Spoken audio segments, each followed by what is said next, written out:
Quoi de neuf, femme? Bienvenue à un autre chapitre effrayant. Avant de plonger dans le mystère torsadé d'aujourd'hui, Mademoiselle Marple, et aucun témoin, seulement le silence, frappez-moi. Qu'est-ce qui vous a fait sourire aujourd'hui? Et d'où vous écoutez-vous? Je présente vos histoires dans la prochaine goutte, alors ne soyez pas timide. Maintenant, prenez votre thé, tamisez les lumières et préparez-vous, parce que rien dans les chuchotements dans le brouillard n'est jamais ce qu'il semble. Commençons. Chapitre 1. La porte verrouillée à minuit. La tempête secoua contre les vieilles pierres de Thornfield Manor, une percussion rythmique de pluie et de vent. La foudre a illuminé la façade, jetant des ombres éphémères qui dansaient à travers les murs vêtus de lierre. À l'intérieur, l'atmosphère était épaisse de tension, alors que les invités se blottissaient dans le salon, regardant nerveusement la porte verrouillée à l'extrémité, ce qui a conduit à l'étude de feu Lord Harrington. Mademoiselle Marple, perchée délicatement dans un fauteuil qui avait connu des jours meilleurs, a observé les invités aux yeux vifs. Elle pouvait à peine être considérée comme une silhouette imposante. Une femme âgée avec un penchant pour le tricot et un amour pour son village calme de sein. Mary Mead. Mais ce soir, son esprit vif était comme une lame finement aiguisée parmi l'air de malaise chargé. Un coup fort résonna, faisant crier plusieurs. Le vent a claqué contre les vitres du manoir comme si elle portait un avertissement. Plus tôt dans la soirée, le testament de Lord Harrington avait été lu, jetant des secrets et des soupçons en plein air. Il avait amassé une fortune qui, à sa mort, serait divisée entre la malheureuse collection de parents réunis. Le neveu irréfléchi Charles, sa cousine hautaine Judith, qui a simulé l'indifférence, et la charmante superficielle Madame Netting, dont le mari avait vécu dans l'ombre de la puissante nom de Harrington. Victorious Smiles avait éclaté lorsque l'avocat a révélé une clause conditionnelle qui indiquait que la succession serait laissée à celle qui est restée après le solstice d'été, mais c'était la révélation de l'étude verrouillée qui a envoyé des frissons parmi la compagnie assemblée. Personne ne pouvait entrer dans la pièce pour voir les précieux artefacts et documents sans la bonne clé, tenus uniquement par le regretté seigneur. J'ose dire, a fait remarquer Mademoiselle Marple, à la légère, ses aiguilles à tricoter en cliquant, il y a souvent plus à gagner qui ne répond à l'œil en matière d'héritage. Après tout, les secrets vivent derrière des portes verrouillées. Tout à fait raison, ricana Charles, son dédain à peine voilé. On pourrait se demander ce qui est caché dans cette pièce de sa confession à tous ces vils secrets. Judith roula ses yeux sombres. Quelle absurdité! Le père était un homme de manière étrange, peut-être, mais c'est tout simplement une grandeur. Madame Netting se pencha, une fausse sincérité scintillante dans ses yeux. Oh, nous ne voudrions pas que quiconque meure à la recherche de connaissances. L'obscurité peut avoir des surprises terribles. Alors que le bavardage se transformait en spéculation, un bruit sourd résonna de la direction de la porte verrouillée. Tout le monde se tait, le regardant, le souffle pris dans la gorge. Le son, semblait-il, portait un message, un averti. Mademoiselle Marple se tenait, sa résolution faisant écho à la signification du moment. Peut-être devrions-nous voir ce qui se trouve derrière la porte numéro 1. Tu ne penses pas?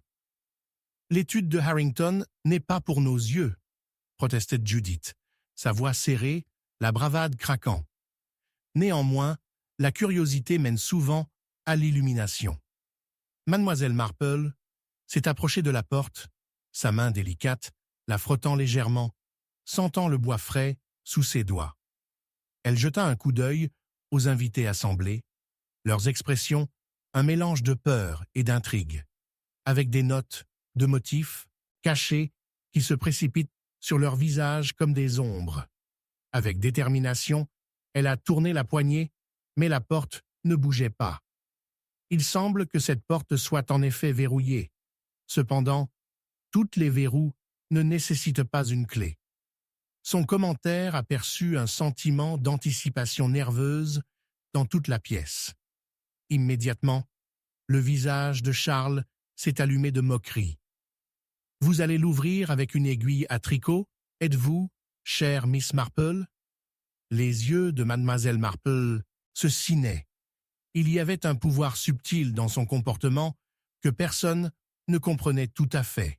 « Mon cher garçon, une situation appelle à une touche délicate. Il faut observer et réfléchir avant que l'on ne tente d'agir. » À ce moment-là, la foudre a de nouveau flashé, illuminant la surface brillante de la porte. Quelque chose scintillait dans le regard de mademoiselle Marple. « Charles, avez-vous un match ou un briquet dans ses poches ?» Il sourit, tapotant son pantalon. « Je le ferai, mais peut-être pour éviter les éléments incendiaires d'imagination, nous devrions le laisser être. » Ignorant le dédain, mademoiselle Marple a à nouveau inspecté la porte, en particulier ses bords. La plus faible lueur se reflétait sur la surface polie juste au-dessus de la poignée de porte. Elle s'agenouilla, regardant de près. « Ah, mais il semble que quelqu'un a déjà essayé de déverrouiller ce mystère. »« Quoi ?» prit de dire. Judith claqua, son impatience rampant à travers le plaquage de l'élégance. « Une tache !» songea mademoiselle Marple, doigter le bois humide. « Une empreinte digitale, croûte avec la poussière de l'âge. Peut-être de l'un de vous ?»« Je pense que vous constaterez que c'est une mauvaise hypothèse, » interdit Charles. « Ou peut-être une diversion captivante, » répara-t-elle, les yeux s'élargissant sous le choc, en trouvant ce à quoi elle ne s'attendait pas. Il y avait un morceau de papier plié coincé dans un coin. Une sorte d'indice? Comment très intrigant. La tension gonflait dans la pièce alors qu'elle l'extrait soigneusement, ses doigts tremblants d'anticipation. Qu'avons-nous ici? Mais juste au moment où elle a commencé à déplier le papier, un accident fort a résonné à l'extérieur, faisant sauter tout le monde. Le pouvoir clignote et l'obscurité les a enveloppés pour un moment obsédant. Lorsque les lumières sont revenues, la pièce autrefois bruyante était maintenant étrangement silencieuse. « Qu'à c'était quoi ?» Judith chuchota, les yeux écarquillés de peur. « Peut-être que notre recherche nous mènera au-delà des limites de cette porte verrouillée, » a suggéré mademoiselle Marple, cryptiquement, son cœur battant la course, alors que les réponses se trouvaient à l'horizon. La tempête a continué, mais dans Thornfield Manor, une tempête de motifs et de secrets avait commencé à s'effondrer. Miss Marple crumpledy le papier dans son poing, jetant un coup d'œil d'un invité à l'autre. « Je pense que nous n'avons peut-être fait que gratter la surface de ce mystère. Je sens qu'il y a plus à découvrir.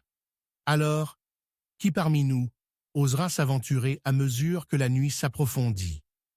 Et avec ces mots, la tension s'épaississait, la pièce retenait son souffle, et les invités ont attrapé leurs reflets dans les yeux les uns des autres, une suspension gravée profondément dans leurs âmes. Qu'est-ce qui était au-delà de la porte et jusqu'où iraient-ils pour garder leurs secrets cachés? Les réponses les attendaient dans les recoins sombres du manoir où les ombres saignaient et la vérité se cachait, juste hors de leur portée. Chapitre 2. Un invité sans alibi.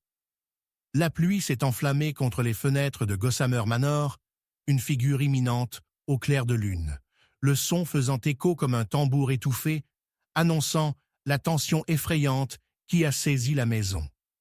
À l'intérieur, les ombres vacillantes projettent de longues formes agitées le long des murs, faisant allusion à des secrets cachés dans les recoins profonds du manoir.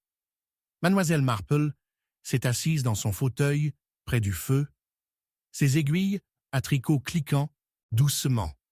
Chaque serrement pour déchiffrer le mystère qui les a tous enveloppés. C'est le cri d'Henrietta Bardwell qui a brisé le calme fragile de la soirée. Les invités se sont tous tournés vers la source, leurs visages surpris illuminés par l'éclat vif du lustre au-dessus. Henrietta se tenait au seuil du salon, ses mains pâles, tremblant, alors qu'elle se dirigeait vers le couloir. « Il est mort !» elle gémit. Un murmure inquiet ondulait le rassemblement, car il s'agissait de Charles Devereux, un riche aristocrate avec plus d'une entreprise commerciale douteuse, qui était étendu dans un pool scintillant de cramoisie. Marple, avec ses yeux vifs derrière les lunettes, a observé la scène alors que les autres haletaient et s'enfuisent dans le couloir, certaines perles agripptissant et d'autres étouffant des évanouissements. Mais mademoiselle Marple est restée ancrée, son esprit se retournant avec des pensées plus rapidement que la fumée tourbillonnante de la cheminée. Alors qu'il se pressait autour du corps sans vie, Chalmers, le constable local pompeux, a poussé vers l'avant pour prendre le contrôle de la scène. « Reculez !» il aboya, bien que sa voix tremblait légèrement. C'est une question pour la police. Pourtant, c'est aussi une question de pouvoir discrétionnaire. Mademoiselle Marple a pénétré doucement, sa voix tranchant le choc.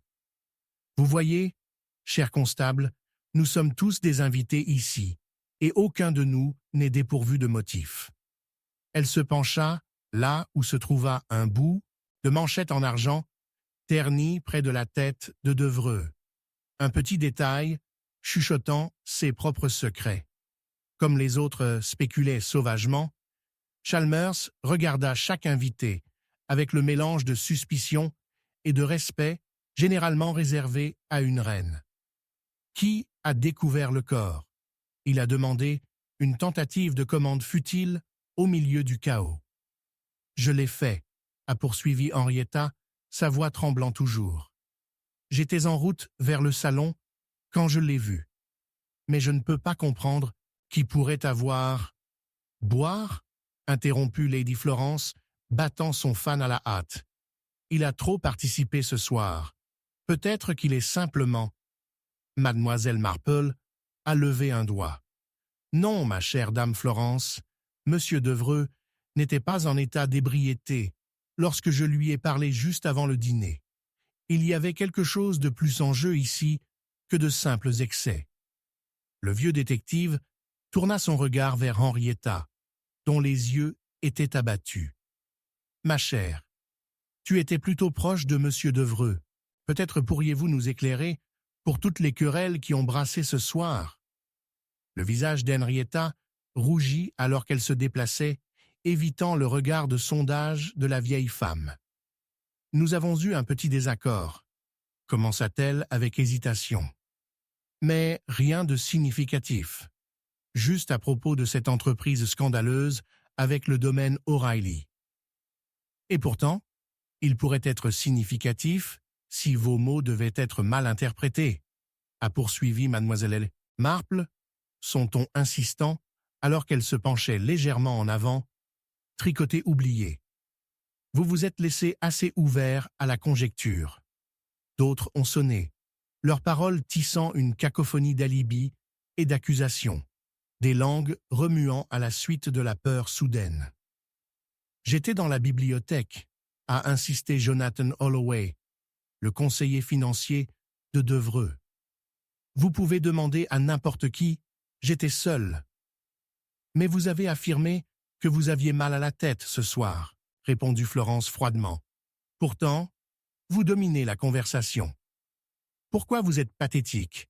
Arrêtez ce non-sens. Chalmers intervient, sa patience amincissée. Miss Marple, croyez-vous qu'il y a quelque chose à ce bouton de manchette clignotant? Mademoiselle Marple l'a ramassé doucement, l'examinant entre ses doigts, le ternissant révélant un emblème autrefois fier de la crête familiale de Devereux. Cela appartient à quelqu'un, peut-être un parent, peut-être un ami, mais cela ne suggère certainement pas qu'il se préparait pour une soirée de solitude. Et pourtant ici, il ment, seul, le seul invité, sans alibi. L'atmosphère s'épaissit, le crépitement du ressentiment évident autour du cercle des invités. Charles n'avait pas été l'homme le plus apprécié, et maintenant, ils ont été laissés pour faire face au poids de leur propre conscience. À ce moment, un éclair à l'extérieur a illuminé la pièce et des halètements résonnaient alors que les ombres dansaient sur les panneaux peints. En ce bref moment, Mademoiselle Marple a attrapé la lueur de quelque chose d'autre. Un petit livre noir, niché sous la chaise longue, la couverture en cuir, lisse de pluie. « Ah, qu'est-ce que c'est » elle marmonna, se déplaçant pour récupérer le livre, mais avant qu'elle ne le puisse, la main d'Henrietta a tiré pour la bloquer. « Non, je veux dire, ce n'est rien d'autre qu'un vieux journal. » Est-ce ? Mademoiselle Marple a mis au défi, une lueur connaissante dans ses yeux. Ou pourrait-il être une clé pour comprendre notre invité sans alibi? L'air a encore grandi lorsque la tension les entourait, une crainte palpable, comme si les murs écoutaient leurs secrets. Un par un, les yeux se dirigeaient vers Mademoiselle Marple, incertaines de leur rôle dans ce tableau inquiétant. L'un d'eux oserait intervenir? La crainte de l'exposition rendrait la vérité non stimulable? La pluie a continué à battre contre Gossamer Manor, un tambour implacable, amplifiant leur anxiété collective. Alors que Mademoiselle Marple jeta un coup d'œil d'un visage à la suivante, coup de feu, désespéré, cachant quelque chose, elle s'est rendue compte que la compagnie tranquille de la vieille maison était plus qu'une simple chaleur contre le froid. C'était un témoin, et c'était silencieux. Qu'est-ce qui s'est vraiment passé dans cet imposant manoir sous le couvert de l'hospitalité du soir? Miss Marple pensa, les pièces commençant à s'aligner dans son esprit, piquant avec un malaise. Avec un mouvement rapide, elle a ouvert le livre noir, son cœur battant un peu plus rapidement, en inhalant l'odeur de secrets vieux de siècles. Peut-être qu'il maintenait l'indice pour déverrouiller le terrible silence qui s'était glissé dans ses coins. Mais avant qu'elle ne puisse déchiffrer son contenu, un loudi crash retentit du couloir, et des ombres inquiétantes se sont cachées juste hors de vue, remuant l'air avec peur, et Mademoiselle Marple savait que c'était simplement le début. Chapitre 3. Une lettre arrive trop tard. La pluie est tombée dans un motif implacable, battant contre les fenêtres du chalet pittoresque de Miss Marple à St. Mary Mead, créant une symphonie d'inconfort qui reflétait le malaise dans l'air. Les vieilles poutres en bois grinçaient, tandis que le vent hurlait, portant des chuchotements de secrets cachés dans l'ombre du village. Par une telle nuit, même les villageois les plus stoïques réfléchiraient à 2 fois avant de s'aventurer. Mais pour Mademoiselle Marple, enveloppée dans son tricot alors qu'elle regardait par la fenêtre, la tempête n'a pas peur. Au lieu de cela, son cœur battait avec une intuition plus pressante. Un coup soudain à la porte a brisé le rythme de la pluie, la surprenant de sa rêverie. L'horloge a sonné 9 ans, et elle a calculé qu'elle ne s'attendait à personne ce soir. Ajustant ses lunettes, elle se randonne à la porte, la curiosité piquée. Son visiteur n'était autre que le révérend Paul Fennel, trempé, son col de travers. « Mademoiselle Marple » souffla-t-il, secouant la pluie de son pardessus. « J'ai des nouvelles désastreuses. » Sans attendre une invitation, il est entré et a commencé à raconter les événements qui s'étaient déroulés quelques heures auparavant. Pendant le dîner au Broadbent Manor, M. Gerald Broadbent s'était effondré à la table, son visage devenait cendré, comme s'il avait vu un fantôme. Les médecins ont été convoqués, mais leurs efforts étaient vains. Gerald, un homme habitué à ses vices, étaient devenus une autre victime de la marée noire qui balayait leur communauté. Ce que certains avaient commencé à marmonner étaient des causes contre nature. Monsieur Broadbent était un homme bon, a-t-elle répondu, sa voix stable au milieu de l'agitation. Mais quelque chose me dit que ce n'est pas la simple insuffisance cardiaque tragique tout le monde. Le révérend Fennell hésita, se frottant le menton. Il a reçu une lettre juste cet après-midi. Une lettre des plus particulières, ne portant aucune adresse de retour. Il n'a pas mentionné son contenu, mais je pouvais dire quelque chose le troublant énormément. Intéressant en effet, songea mademoiselle Marple, sa course d'esprit. A-t-il été livré par poste? Ou main? Par une jeune femme, a-t-il répondu. Un serviteur, si je me souviens bien. Mais je n'y ai pas beaucoup pensé à l'époque. Je suis parti avant l'ouverture de la lettre. Les minuties des observations occasionnelles du révérend ont commencé à se tisser dans une tapisserie d'indices, dans l'esprit de Miss Marple. Une lettre, une interaction interdite, toutes liées à un homme qui avait de nombreux ennemis, notamment les spectres de son propre passé. Les villageois ne connaissaient pas ces méfaits passés, des rumeurs de dettes, des transactions malhonnêtes et des chuchotements d'un amant méprisé. Y avait-il quelque chose dans le comportement de M. Broadbent avant de tomber malade? Seulement un moment éphémère de l'étude, a-t-il admis, et sa voix trembla. Il était agité, comme s'il attendait quelque chose, ou quelqu'un. Les pensées de mademoiselle Marple se sont tournées vers les ombres qui s'accrochaient au bord de la confession. Elle aurait besoin de parler avec la femme de chambre du ménage, Margaret, celle qui avait livré la lettre. Cette jeune fille, avec sa présence timide et ses yeux tournés, pourrait tenir la clé pour débloquer une multitude de chuchotements et de peurs. Mais alors qu'elle se préparait à partir, un éclair de tonnerre illuminait le minuscule salon, les aveuglant momentanément tous les deux. Le révérend surpris posa sa main sur son bras. « Mademoiselle Marple, vous devez être prudent. Il y a des discussions sur la maudite de la famille Broadbent et certains disent que cela s'étend à ceux qui s'approchaient trop de lui. » Mademoiselle Marple sourit, ses yeux brillants, avec une résolution. « Les malédictions. Les malédictions. Les malédictions ne sont que des contes qui expliquent la cruauté au sein de l'humanité. Il y a toujours une explication plus banale. Toujours. » Alors qu'elle portait son manteau, une fissure a interrompu leur discussion. Non pas des nuages à l'extérieur, mais de la cheminée où une photographie encadrée a attrapé les dernières lueurs de la chandelle. Elle le plissa les yeux. Gerald Broadbent, jovial, entouré d'amis, mais quelque chose dans son expression l'a frappé. Là, en arrière-plan, presque obscurcie, se trouvait la figure floue d'une femme avec une écharpe distinctive et vive, ornée de riches rouges et de légumes verts. « Qui est-ce » demanda-t-elle en pointant la photo. Le révérend Fennell se pencha plus près, perplexe. « Je n'ai pas l'idée la plus brumeuse. Peut-être une relation lointaine. »« Ou peut-être pas, » a-t-elle répliqué.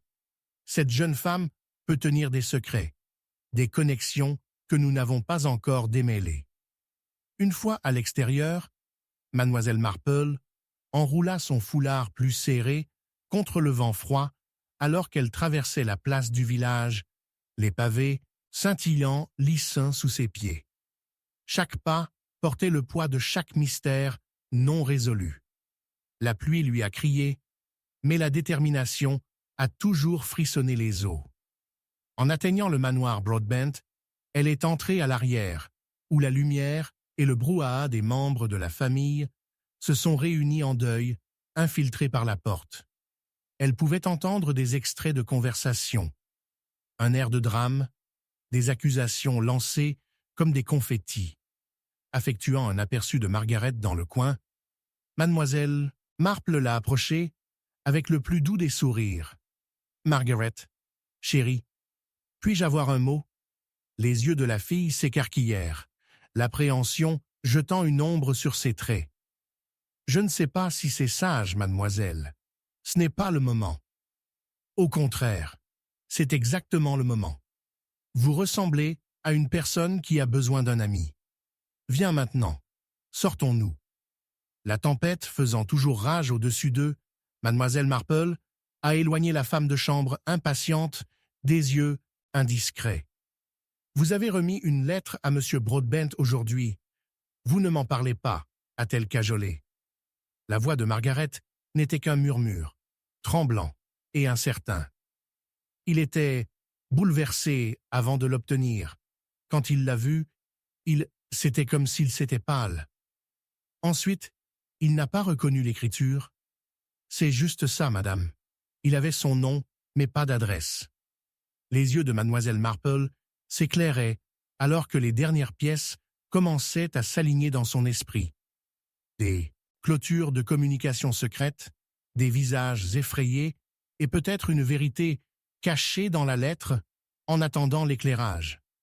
Soudain, la porte s'est ouverte et le frère de M. Broadbent, une silhouette sombre, se cachant sur le seuil, aperçut mademoiselle Marple. « Éloignez-vous d'elle. » Il aboya, émergeant comme une porte de fer qui se ferme. Le cœur de mademoiselle Marple a fait la course. Il n'y avait pas de temps pour hésiter.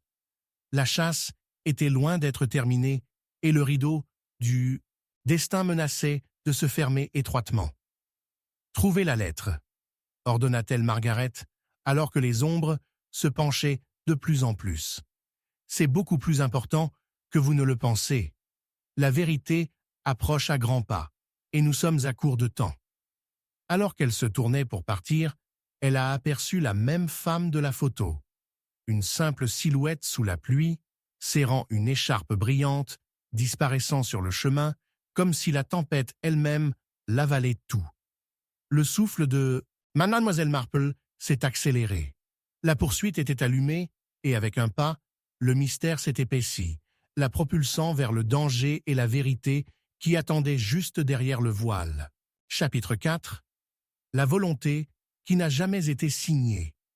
La tempête s'est enflammée contre l'ancien manoir, crachant des feuilles de pluie contre les fenêtres, comme si la nature elle-même était une invitée mécontente au Shanglewood Estate. À l'intérieur, le salon faiblement éclairé se sentait étouffé, l'air épais de tension, après la révélation de la disparition choquante de Lord Cyril Weatherly une semaine auparavant à une fête de jardin apparemment inoffensive. À l'heure actuelle, cependant, ce n'était pas le temps couvant à l'extérieur qui a perturbé le rassemblement, mais plutôt la question de la volonté de feu Seigneur, ou plus précisément, l'absence d'un. Mademoiselle Marple, une silhouette toujours observée, nichée dans son fauteuil fané, se pencha en avant alors que la conversation étouffée faisait circuler la pièce. Lady Géraldine, la veuve de Lord Weatherly, a fait face à ses invités avec un visage tendu par le chagrin et l'anxiété. Que voulez-vous dire qu'il n'y a pas de volonté signée? Sa voix trembla, lassée à la fois d'indignation et des tourbillons de curling du désespoir. Cyril m'a promis...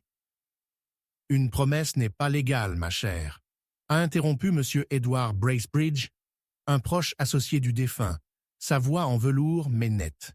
Sans un document signé, vous trouverez sa succession entre les mains des héritiers. Ce serait son neveu. Comment affreux! Effectueuse en effet, se murmura mademoiselle Marple, son expression sereine alors qu'elle observait la tension craquelée entre les deux individus. Personne n'a remarqué le regard rétréci de la vieille dame fixé fermement sur Lady Géraldine, dont les mains gantées tremblaient en agrippant les bras de sa chaise. L'instinct de Marple a chuchoté des secrets obscurcis par la nuit orageuse. Un invité sans visage et non invité se cachant dans l'ombre. Alors que les conversations volaient, comme des corbeaux perturbés de leur perchoir, l'attention de mademoiselle Marple est revenue sur la table basse, où une enveloppe délicate gisait à moitié ouvert. Les initiales CW ont été en relief à sa surface.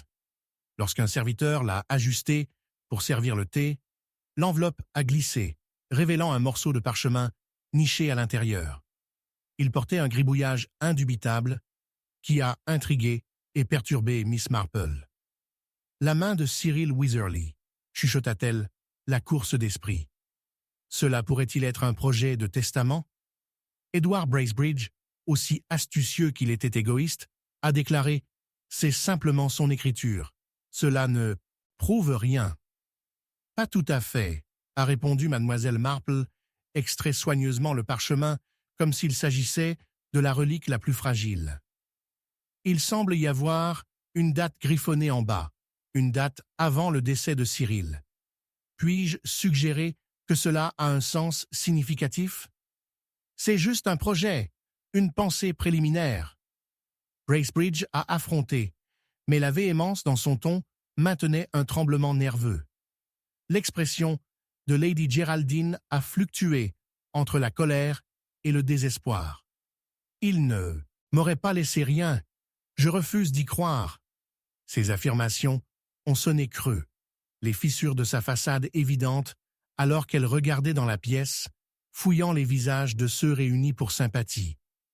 Le regard astucieux de mademoiselle Marple a balayé la pièce, s'attardant momentanément sur une paire de mains finement entretenues reposant sur le tour O.F. Lady Ursula Brightling, un cousin éloigné de la lignée météorologique dont l'humeur observait silencieusement la procédure. À quel point Miss Marple a réfléchi à ce que quelqu'un si calme extérieur puisse héberger quelque chose de sinistre à l'intérieur.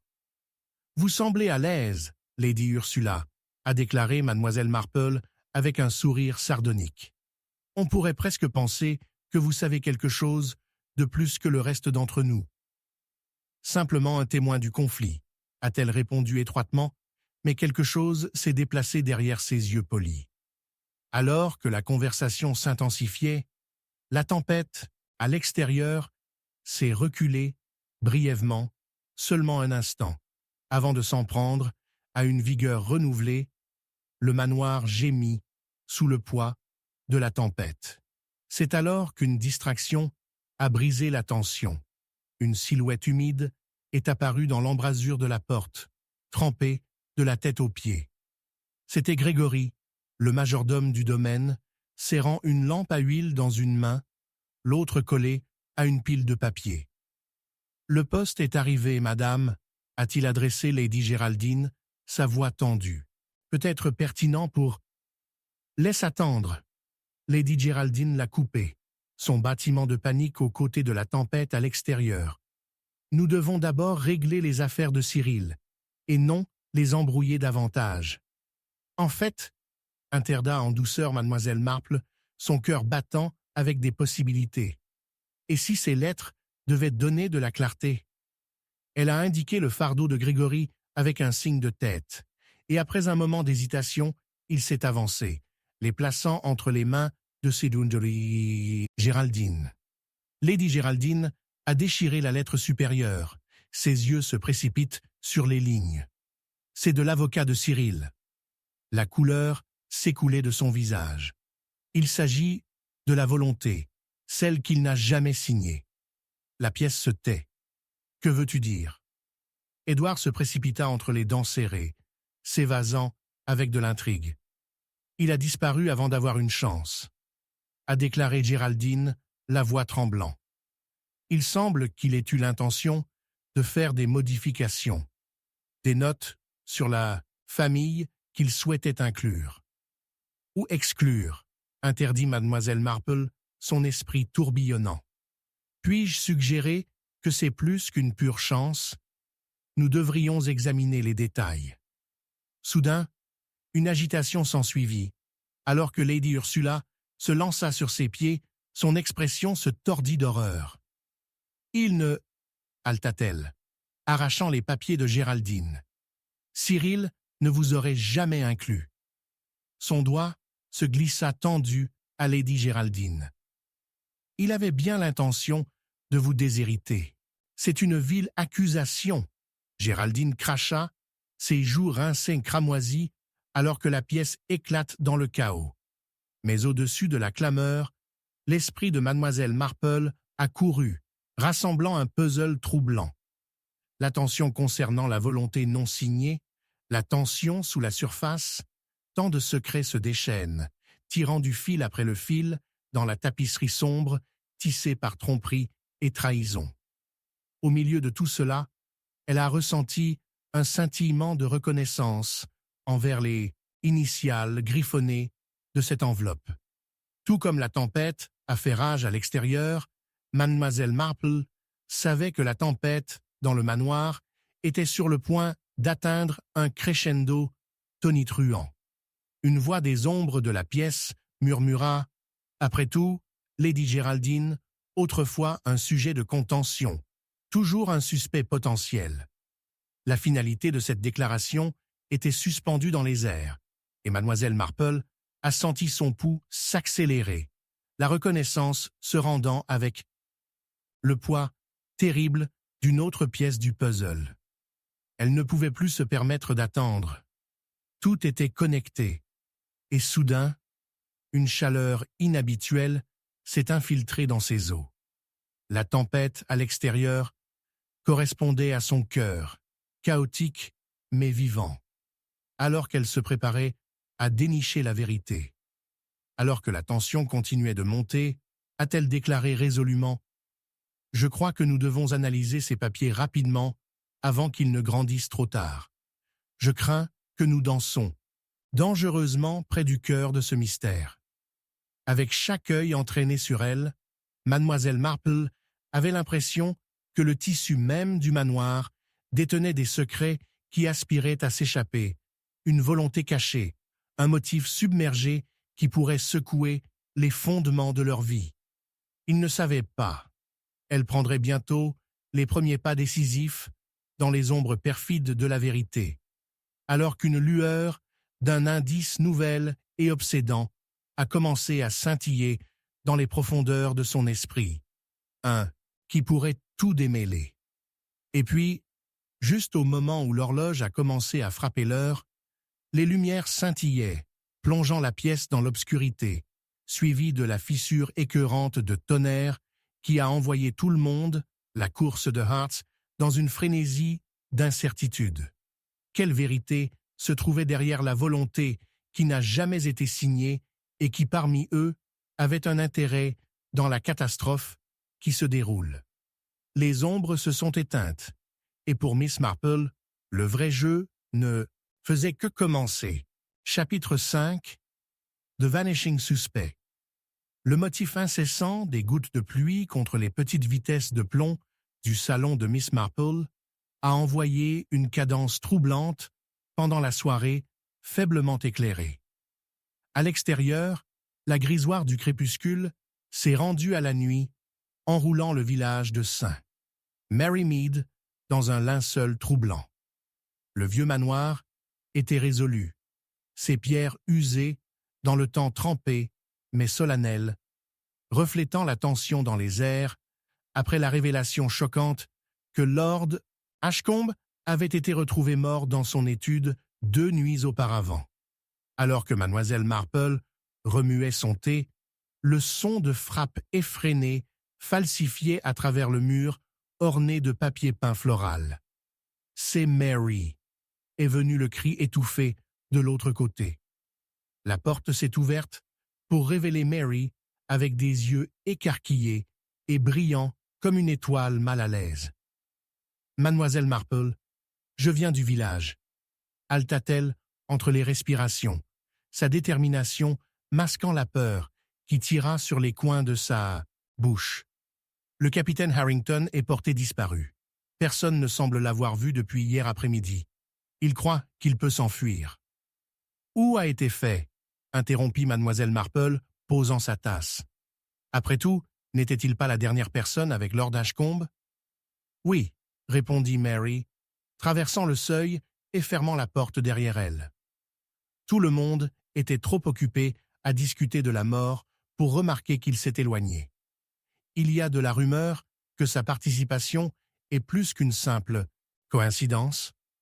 Mademoiselle Marple a brusquement inhalé l'air épais d'intrigue.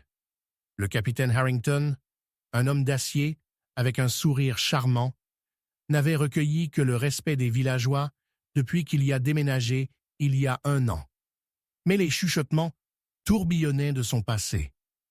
La réunion du conseil de Yesterday avait inclus une dispute houleuse entre lui et Lord Ashcombe au sujet d'un accord de succession proposé, chaque homme accusant l'autre de la malhonnêteté. Avec un air pratiqué de nonchalance, elle s'est aventurée. La police doit le chercher, ou peut-être qu'ils sont trop occupés à enrouler leur esprit autour des motifs d'un méchant. Mary a commencé à arranger la pièce, ses yeux dardant avec appréhension. Je crains de le laisser passer à travers leurs doigts, comme du sable dans un sablier. Ensuite, je suppose que c'est à nous, mon cher, répondit mademoiselle Marple, une lueur de plaisir dans ses yeux, rappelant un chasseur en voyant de nouvelles traces sur le sol de la forêt. Je suis convaincu que vous possédez toujours l'ensemble de clés du gentleman. Bien sûr, rayonna Mary, debout un peu plus droit. Me confia-t-il au cas où il aurait besoin de quelque chose de sa maison près de la rivière. Mademoiselle Marple s'est déplacée vers le stand de parapluie, épais de parapluie, qui dégageant l'odeur de la pluie. Rendons le capitaine Harrington une visite, d'accord? Le grincement de la porte du manoir résonna dans le silence alors que la paire sortait. Les pierres, imbibées de pluie, scintillaient sous les lampes à gaz vacillantes. Leur lueur chaude, luttant contre l'obscurité froide, se rapprochait. En arrivant au cottage pittoresque de Harrington, mademoiselle Marple a remarqué que la porte du jardin brisé a été balancée, un signe de désarroi. Mary a frappé de manière décisive, mais non, la réponse les a accueillis. Elle se tourna vers mademoiselle Marple avec un coup d'œil interrogateur.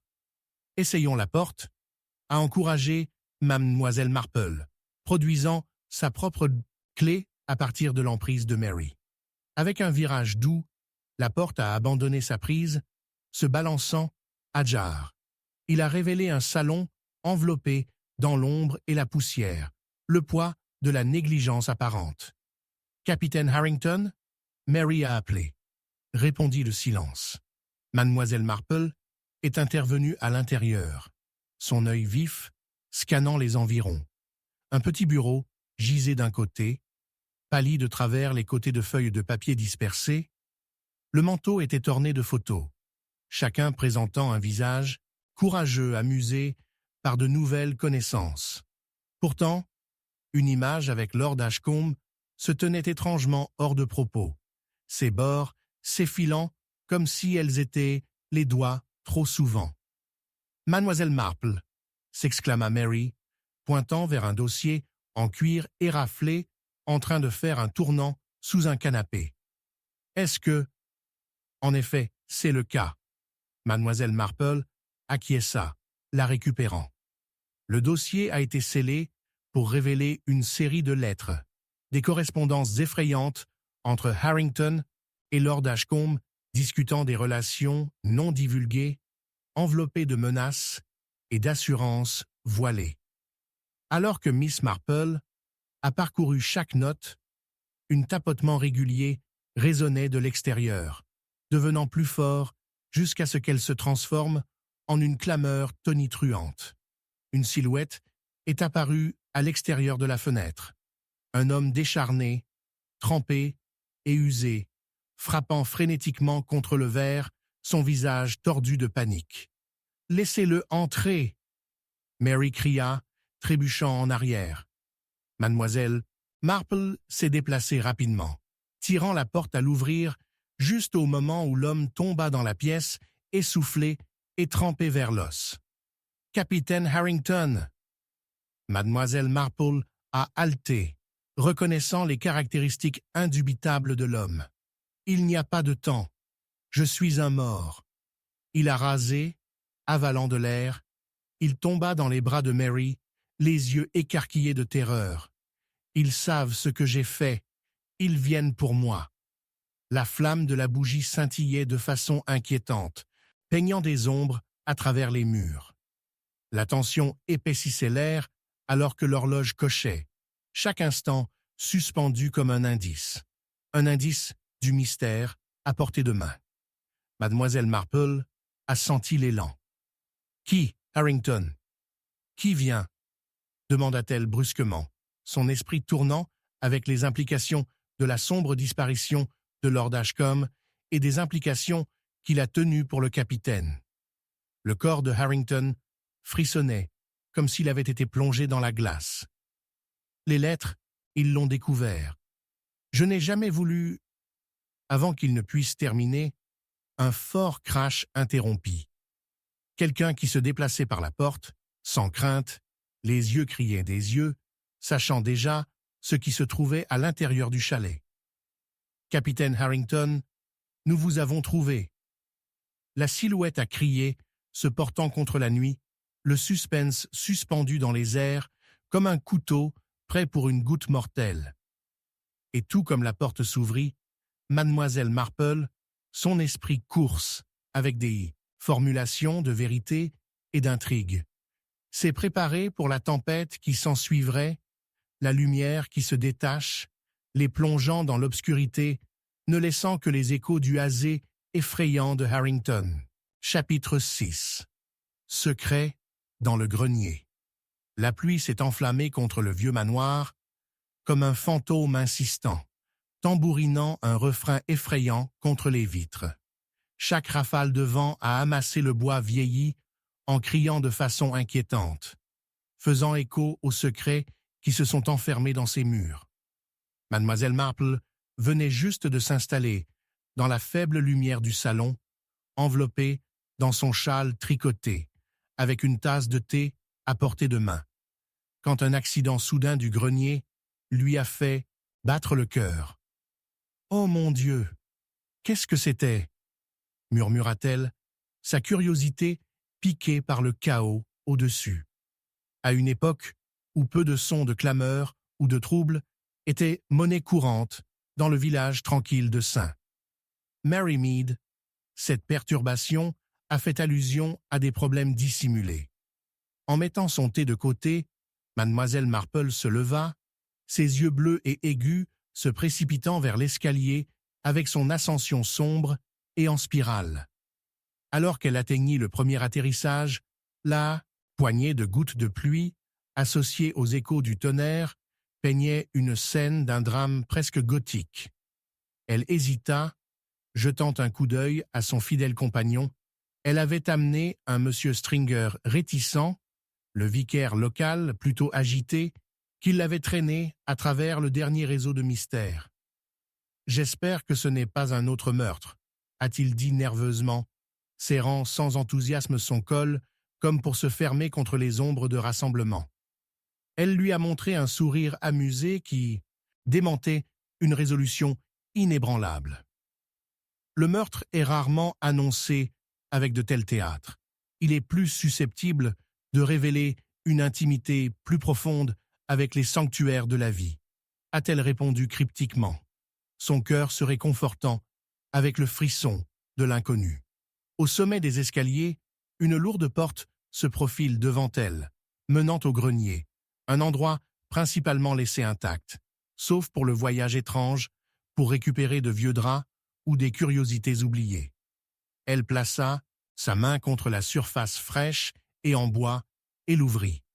La pièce était masquée dans l'obscurité, à l'exception du scintillement timide du crépuscule, filtrant à travers une fenêtre fissurée.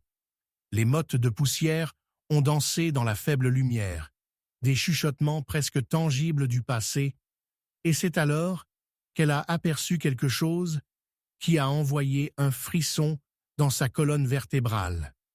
Une silhouette étendue sur le sol parmi les troncs oubliés, ce qui rend difficile le discernement de la vie à partir d'un tissu sans chance.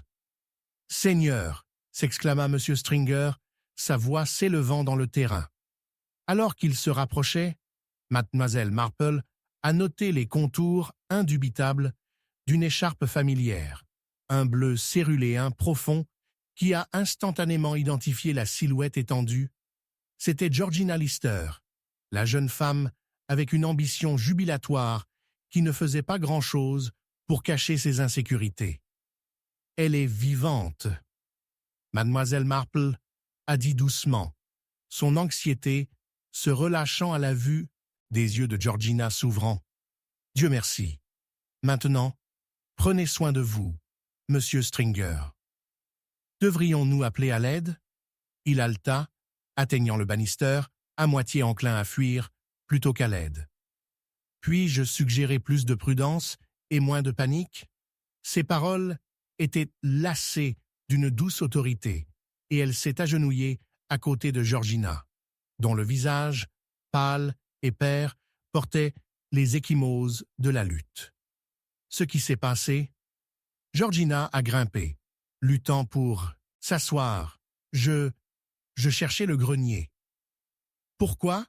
Mademoiselle Marple a sondé, sa voix douce, mais commandant. Les yeux de Georgina se sont éloignés nerveusement. J'ai trouvé une lettre. Cela a été adressé à mon père, mais il n'en a jamais parlé. Je pensais qu'il aurait pu laisser quelque chose d'important derrière. Elle haleta, sa résolution s'effondrant, alors qu'elle pressait une main tremblante à son temple blessé. Quelle lettre? Mademoiselle Marple a pressé, une faible ombre passant sur son expression. Une confession, un secret, a réussi à dire Georgina en dessinant des respirations brouillées. Mais je ne sais pas où je l'ai laissé tomber. Mademoiselle Marple a échangé un regard avec Monsieur Stringer, dont l'expression est passée de la peur à la perplexité. Un secret? Quel genre de secret? Il a sondé, bien qu'il s'échappât à peine de ses lèvres, tandis que ses sourcils tricotent ensemble de soupçons. Quelque chose sur mer a attrapé la voix de Georgina, et un silence hésitant tomba entre eux, épais des implications. Là, c'était à nouveau la mention de secrets de famille aussi intimes qu'ils étaient criminels. Mademoiselle Marple a légèrement reculé, scannant l'environnement sombre. « Monsieur Stringer, avez-vous toujours cette copie des dossiers paroissiaux ?» demanda-t-elle nonchalamment. « Il doit y avoir une raison pour laquelle le père de Georgina l'a caché. »« Tout à fait. Oh, attendez, vous ne pensez pas ?» Il a commencé, mais ses yeux s'éloignaient alors qu'il se tordait pour empêcher une évasion. « Non, rien de tel. » Elle interdit fermement, se retournant son attention vers Georgina. « Vous exploriez, simplement, cherchant la vérité de votre père. » À ce moment, une ombre éphémère a traversé leur ligne de vision. Surpris, Mademoiselle Marple regarda vers le coin du grenier. Un coffre vintage était debout, le couvercle s'ouvrit et quelque chose scintillait à l'intérieur. Mystery a fait signe.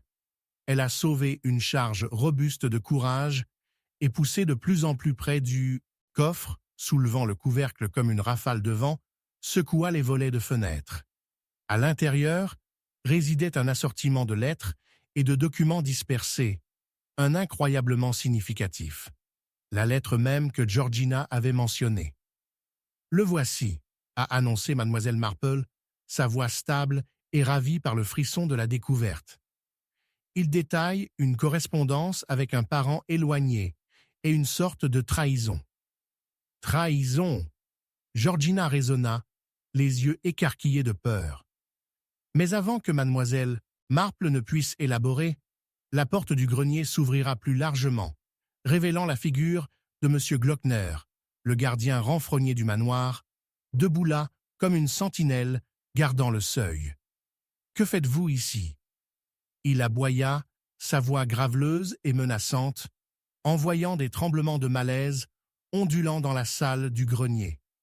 Le silence pressant s'est épaissi, enceinte de vérité tacite, alors que Mademoiselle Marple a ressenti un flottement nerveux de réalisation au bord de ses sens, un hocher de tonnerre inattendu rugit à l'extérieur, coupant l'attention, juxtaposant les secrets cachés avec un fanfaron de révélations imminentes. « Vous pouvez trouver ma curiosité la plus gênante, Monsieur Glockner », a déclaré Mademoiselle Marple, sa voix se stabilisant comme le store M à l'extérieur. Mais la vérité a une façon particulière de se révéler. N'êtes-vous pas d'accord? Et avec cela, elle savait que cette veille n'était que le début d'une autre descente sombre dans les mystères étroitement liés à la fois par le temps et l'émotion. Alors qu'elle soulevait la lettre plus près de sa poitrine, la lumière jouait sur ses bords, faisant cacher les secrets dans les plis de papier, avec lutte contre la toile de fond sombre autour d'eux, appuyant toujours vers la confrontation inévitable qui les attendait au chapitre 7. Chapitre 7, un murmure des morts. La pluie a tapé de manière insistante contre les fenêtres en verre au plomb de Saint. Mary Mead, chaque gouttelette semblant chuchoter des secrets destinés uniquement à ceux qui souhaitent écouter. Mademoiselle Jane Marple se blottit dans son fauteuil, la douce lueur de la lampe jetant de longues ombres à travers une dispersion de livres sur ses genoux. À l'extérieur, une tempête s'est brasie et l'odeur de terre humide a imprégné l'air, se mélangeant avec le faible arôme du thé. La nuit était tombée et le village, généralement en train de s'attacher à la vie, était maintenant immobile, comme s'il s'arrêtait, retenant son souffle. Juste au moment où elle sirotait son Earl Grey, il y a eu un coup inattendu à la porte, tranchant et discordant. Mademoiselle Marple a posé sa tasse. Son attention a immédiatement piqué. Il était tard pour les visiteurs et ceux qui ont frappé à cette heure étaient rarement une bonne nouvelle. Avec un bruissement de son tricot, elle se déplaça vers la porte, regardant à travers le judas. Il se tenait l'inspecteur Craddock, sa fedora trempée, dégoulinant sur le tapis de bienvenue. « Ah, inspecteur, entrez, entrez !» a-t-elle exhorté en s'écartant. L'inspecteur trébucha, secouant une véritable tempête de son manteau, sa tombe d'expression. « Je suis venu avec des nouvelles troublantes, mademoiselle Marple. Il y a eu une autre mort. »« Mon Dieu !» Mademoiselle Marple halta, soudainement alerte. « Dont Lady Agatha Rockwell, » répondit-il, secouant la tête, le front saillant de préoccupation. Ils l'ont trouvée au Rockwell Manor, dans la bibliothèque, tandis que les préparatifs de son gala caritatif étaient en cours. Il l'appelle un accident, mais il s'arrêta, secouant la tête une fois de plus. Je ne suis pas si certain. Alors que la pluie battait le village, mademoiselle Marple a senti son cœur s'accélérer, son esprit se promenant déjà à travers les implications. Lady Rockwell avait été une figure formidable, connue pour sa philanthropie et sa langue tranchante. Pourtant, le ton de l'inspecteur a fait allusion à quelque chose de plus sinistre. « Inspecteur, avez-vous trouvé quelque chose d'inhabituel » a-t-elle demandé. « Sa mort aurait été une chute » a répondu Craddock, passant une main sur son visage, l'air plus fatigué que jamais. Mais la position de son corps, eh bien, il semble qu'elle remontait les livres. Agatha a toujours été le type organisé, et il est étrange qu'elle soit trouvée évasée si négligemment. Mademoiselle Marple acquiesça pensivement. Radresser des livres, vous dites? Était-elle seule? Oui, elle avait rejeté son personnel pour la soirée. C'est troublant. La seule autre personne du manoir était sa nièce, mademoiselle Gwendoline Rockwell. Une jeune femme plutôt gâtée, avec une façon d'obtenir ce qu'elle veut. « Ah, je m'en souviens », a déclaré mademoiselle Marple. « Charmant parfois, mais un peu pétulant, ne dirais-tu pas ?» Craddock a fait un bruit sans engagement. En effet, vous vous souviendrez que Gwendoline a eu une dispute plutôt triviale avec sa tante sur les fonds de gala caritatif il y a 2 jours. Pourrait l'être, elle a vu cela comme une opportunité. Mademoiselle Marple a baissé sa voix conspiratrice, une lueur espiègle dans ses yeux. N'est-ce pas drôle comment les différents familiaux peuvent de conduire à des accidents prématurés? Avons-nous encore un mot du médecin? Pas encore, mais je dois vous dire que je prévois d'inspecter la scène de l'accident. Son regard a attrapé le sien. Vous connaissez cette maison mieux que n'importe quel détective, compte tenu de votre temps pour le thé et les échecs. L'offre était suspendue dans les airs, et mademoiselle Marple a ressenti un frisson d'excitation teinté d'appréhension. Bien sûr, je serais heureux de vous accompagner. Mais dites-moi, y a-t-il autre chose qui pourrait me manquer? Craddock a hésité, puis a produit un petit cahier. Je les ai rencontrés, a-t-il dit, lui tramant plusieurs notes à la hâte. Ils ont été retrouvés au pied des escaliers. Ce sont la propre écriture de Lady Rockwell. Mademoiselle Marple a examiné attentivement les notes. Le cursif soigné a démenti une énergie frénétique sous chaque courbe et coup. « Elle contacte quelqu'un », murmura-t-elle, traçant une ligne particulièrement déchiquetée. Mais cette dernière note, elle semble incomplète. Je ne peux pas faire confiance, puis cela se termine brusquement. Craddock se pencha, ses sourcils tricotent ensemble. Ne vous attendez-vous pas à ce que quelqu'un dans sa position garde des secrets? Peut-être qu'elle avertit quelqu'un de quelque chose. Pourrait l'être, délibérait doucement mademoiselle Marple. Il semblerait qu'il y ait des chuchotements ici, des chuchotements d'entre les morts. Nous devons nous diriger vers le manoir à la fois. Mais avant qu'il ne puisse terminer, un fort coup de tonnerre s'est répercuté dans la maison, les faisant sauter tous les deux. Mon Dieu!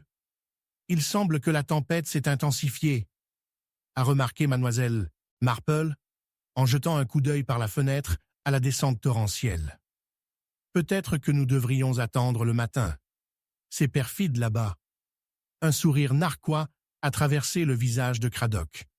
Ce pourrait être notre seule chance de... Soudain, un cri surpris a percé l'air de l'extérieur, coupant à travers la cacophonie de la pluie et du tonnerre. Ils se sont précipités à la porte, mademoiselle Marple et Craddock entrant dans la tempête, leur cœur battant à l'unisson. Là, illuminé par un seul tramway scintillant, était Gwendoline Rockwell, son visage pâle comme un fantôme, ses yeux écarquillés, regardant fixement sur le chemin. « Mademoiselle Rockwell !» Craddock cria, se précipitant vers elle. « Que faites-vous ici ?»« C'est Lady Agatha !» Gwendoline balbutia, tremblant visiblement.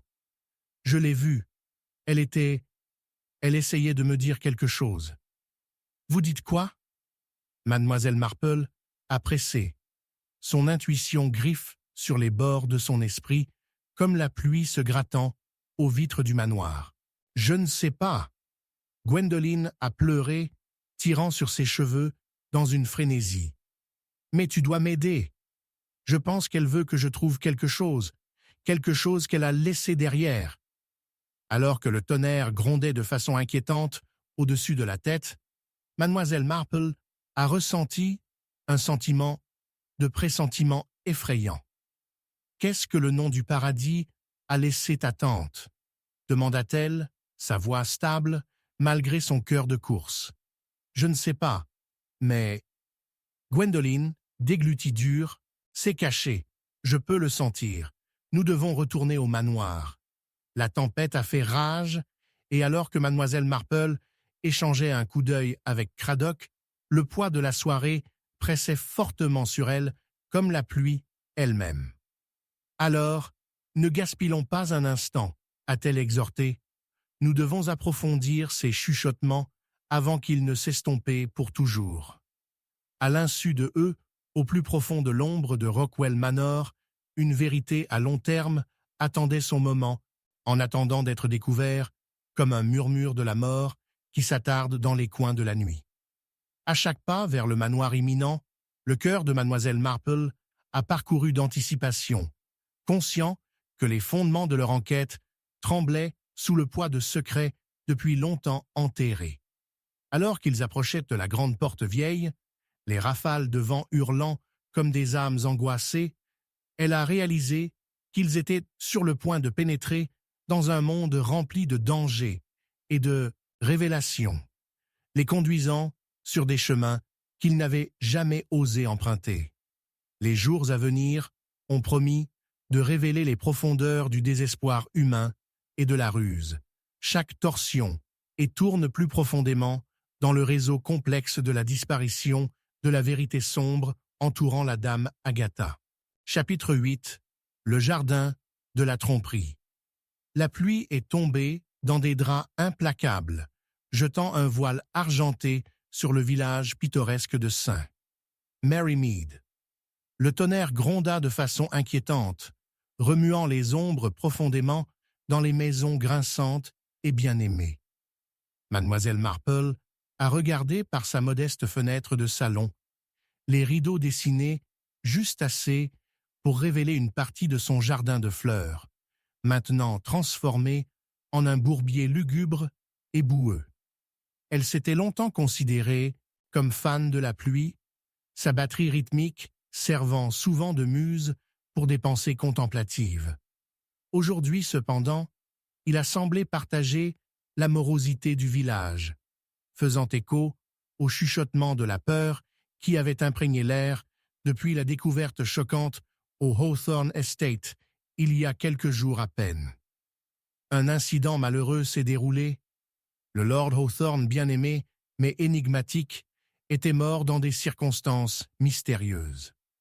Les potins tourbillonnaient comme des feuilles d'automne prises dans une tempête, les villageois offrant divers contes, chacun tournant un réseau de tromperies plus extravagant.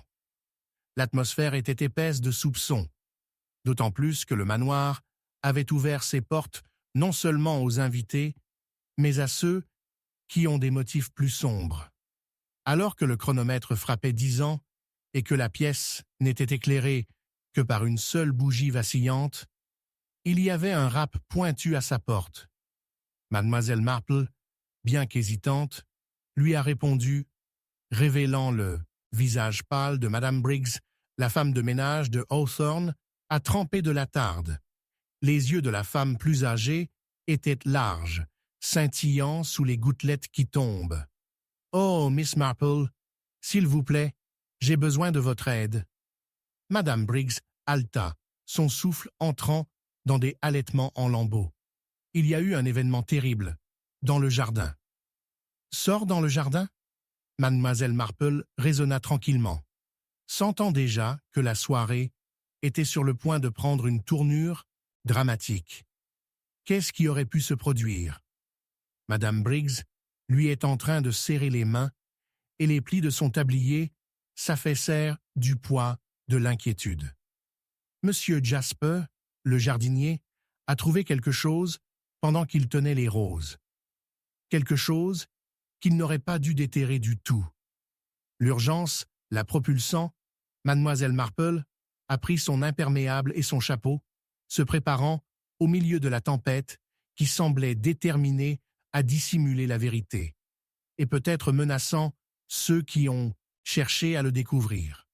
En arrivant dans le domaine de Hawthorne tentaculaire, l'air bourdonnait de tension.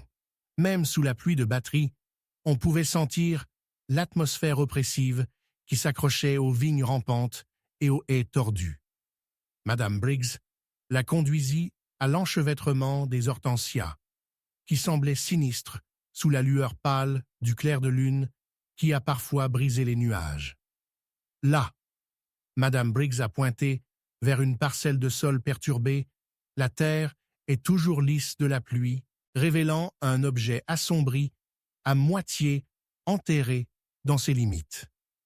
Après un moment d'évaluation de la scène, Mademoiselle Marple s'est agenouillée, sondant doucement à travers la terre limoneuse. Ses doigts s'enroulaient autour de l'éclat frais et métallique de ce qui semblait être un petit médaillon argenté gravé. Elle le tira librement ses yeux s'élargissant de surprise alors qu'elle reglisse niser la conception. Un fermoir délicat portant un H complexe entrelacé avec un E. Cela appartenait à Lady Eleanor, la défunte épouse de Lord Hawthorne, a chuchoté mademoiselle Marple, ses pensées en course. Mais comment est-ce devenu ici? Elle se tourna vers madame Briggs avec intensité. Savez-vous comment cela aurait pu être enterré? Le visage de la femme de ménage rougit de confusion. Non, madame, on a dit qu'il était parti pour de bon. Et personne n'a entretenu dans ce jardin pendant des siècles en dehors des tâches les plus banales. Il y avait beaucoup d'autres à craindre. Le médaillon a révélé des secrets potentiels entrelacés dans l'héritage de Hawthorne longtemps. Certes, quelqu'un voulait que ce morceau d'histoire, oublié, caché, effacé. À ce moment, le son des pas résonnait du manoir. Une silhouette est apparue sous la pluie. Ce sont silhouettes contre la sombre façade. C'était Jasper, le jardinier, avec des mains tremblantes, en les rejoignant. « Je n'aurais jamais dû déranger la terre », a-t-il bafouillé, son visage pâle comme de la farine. Mais quand j'ai vu quelque chose de brillant, ma curiosité a eu raison de moi. Curiosité, songea mademoiselle Marple, son front en sortant alors qu'elle mettait soigneusement le médaillon dans la poche de son manteau. Vous devez savoir, Jasper, que certaines vérités sont mieux enterrées. Le jardinier hocha la tête, son expression désemparée, révélant plus qu'une simple honte. Elle craignait aussi. « J'ai entendu d'étranges bruits du jardin hier soir », a-t-il admis, regardant comme si quelqu'un se cachait dans l'ombre. Juste avant l'arrivée de la tempête. Je pensais que j'entendais des choses. Peut-être juste le vent, vous voyez? Et puis il y avait un mouvement parmi les haies. Il frissonna à la mémoire. Mademoiselle Marple a traité ces informations, en le réfléchissant avec son calme caractéristique. Ce n'étaient donc pas simplement les caprices de la nuit. Quelqu'un était là, peut-être de retour pour ce médaillon même, cachant leur implication avec la famille Hawthorne. Qu'est-ce qu'ils essaient de cacher? Tout comme ses pensées se tournèrent, le vent hurla brusquement et le jardin a succombé à un calme étrange. Puis, presque comme si la nature conspirait contre eux, un cri effrayant avait traversé la nuit, s'élevant des profondeurs du manoir. « Le fils de Lord Hawthorne !» Madame Briggs cria, se précipitant vers l'intérieur de la maison. « Il est à l'intérieur depuis le début. Quelque chose s'est produit. » Mademoiselle Marple, heart racing, se tourna vers le jardin, la lueur du médaillon dans sa poche, se sentant maintenant comme une encre du chaos qui se déroule. La tempête était arrivée, mais la plus grande tempête se trouvait à l'intérieur des anciens murs du domaine Hawthorne. Elle s'est déplacée avec un but, motivée par le réseau complexe de tromperies, les chuchotements du passé et l'urgence croissante d'un danger actuel qui menaçait de dévoiler les secrets mieux laissés, enveloppés dans l'obscurité. Alors qu'elle atteignait la porte, les ombres chuchotaient à nouveau. Le jardin, de la tromperie tenant des messages qui attendaient depuis longtemps d'être révélés. Un indice majeur avait été découvert, mais maintenant, avec une autre torsion se révélant, ce qui était au-delà de la porte devait bientôt dénicher des vérités encore plus sombres. Chapitre 9. Le piège final. La pluie a battu sans relâche le toit en ardoise du Chalmers Manor, un son étouffé uniquement par la morosité oppressive de la nuit d'octobre. Les ombres ont dansé de manière menaçante à travers la bibliothèque, où un feu a bafouillé incertain, sa lumière scintillante illuminant les visages anxieux des autres invités. Mademoiselle Marple était assise dans son fauteuil habituel, ses yeux observant vivement la tension qui pendait épaisse dans les airs. Un record de malaise avait masqué cette maison depuis le premier meurtre, et maintenant, tout le monde savait que le tueur se cachait parmi eux. Un par un, ils s'étaient rassemblés pour le dîner aux chandelles destinée à honorer Lord Edgar Chalmers, le propriétaire du manoir et la dernière victime d'un acte des plus grossiers. Mais au lieu de la célébration, il s'était enraciné dans un réseau emmêlé de secrets et d'accusations suspectes. Au milieu de l'entraînement des couverts, l'atmosphère crépitait avec anxiété. Soudain, le bruit d'un bruit sourd a résonné du couloir, juste à l'extérieur de la bibliothèque. Un halètement collectif résonna à travers la pièce, et le cœur de Miss Marple s'est accéléré. Elle a senti que la soirée produirait une autre révélation. « Mon Dieu! Qu'est-ce que c'était ?» s'exclama Madame Huntingdon, une femme dodue avec une fascination obsessionnelle pour la collecte de porcelaine précieuse. Ses mains tremblaient alors qu'elle serrait sa serviette, les yeux se précipitant nerveusement dans la pièce. Peut-être qu'un serviteur a laissé tomber quelque chose? Je souhaite que vous vous arrêtiez à imaginer le pire, mon cher, a déclaré le neveu de Lord Chalmers, Oliver, a déclaré de façon dédaigneuse, sa voix teintée d'impatience. Il avait incarné l'arrogance depuis son arrivée, se vantant de son intention de réclamer la succession. Trop d'imagination peut être un défaut fatal, vous ne pensez pas? Ou cela peut nous rapprocher de la vérité, interdit mademoiselle Marple, attirant toute l'attention sur elle. Peut-être devrions-nous enquêter. Trouver la source de la perturbation pourrait être assez éclairant. Le groupe a augmenté à contre-cœur, son appréhension amplifiée par la connaissance qu'un meurtrier a marché parmi eux. Mademoiselle Marple a ouvert la voie. Son petit cadre utile alors qu'elle entrait dans le couloir, désormais imprégné d'ombres profondes. Les poutres de son chapeau vacillaient sur les murs, illuminant les anciens portraits d'ancêtres depuis longtemps. Là, dans la faible lumière, mademoiselle Marple a repéré une belle couche de poussière perturbée sur le sol poli. Un panneau clair que quelqu'un avait dépêché dans la zone il n'y a pas longtemps. À l'extérieur, la pluie a continué à frapper le manse. Chacun laisse un rappel de la tempête qui s'inquiète dans le cœur de ses occupants. Les yeux de mademoiselle Marple se plissèrent alors qu'elle s'accroupit pour inspecter le sol de plus près. Une traînée d'empreintes boueuses a conduit à la porte arrière, traînant les restes de terre et des feuilles qui ne pouvaient indiquer qu'une direction, vers le jardin. « Curieuse, murmura-t-elle, ce ne sont pas des empreintes de pas ordinaires. Leur profondeur suggère un poids considérable. » Les autres invités se sont pressés derrière elle. « Que veux-tu dire ?» pressait Emily Cartwright, la gouvernante aux cheveux roux qui possédait elle-même un vif sens de l'observation, mais souvent massée par ses plaisanteries chirpy. « Quelqu'un de stature, a passé du jeudi, répondit Miss Marple de façon réfléchie. Quelqu'un, en fait, qui pourrait gagner une fortune si le legs de Chalmers devrait tomber entre leurs mains. Allons-nous suivre ce sentier?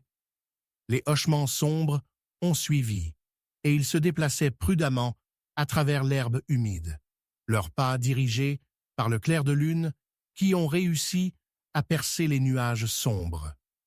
Ils ont rencontré le silence étrange du jardin, sauf pour le bruissement doux des feuilles contre le vent et le crétin incessant de la pluie. Alors qu'ils approchèrent de la serre, une structure fragile, entourée de crasse et de négligence, mademoiselle Marple a senti un frisson qui n'avait rien à voir avec le froid dans les airs. Le monde à l'extérieur semblait gelé en anticipation.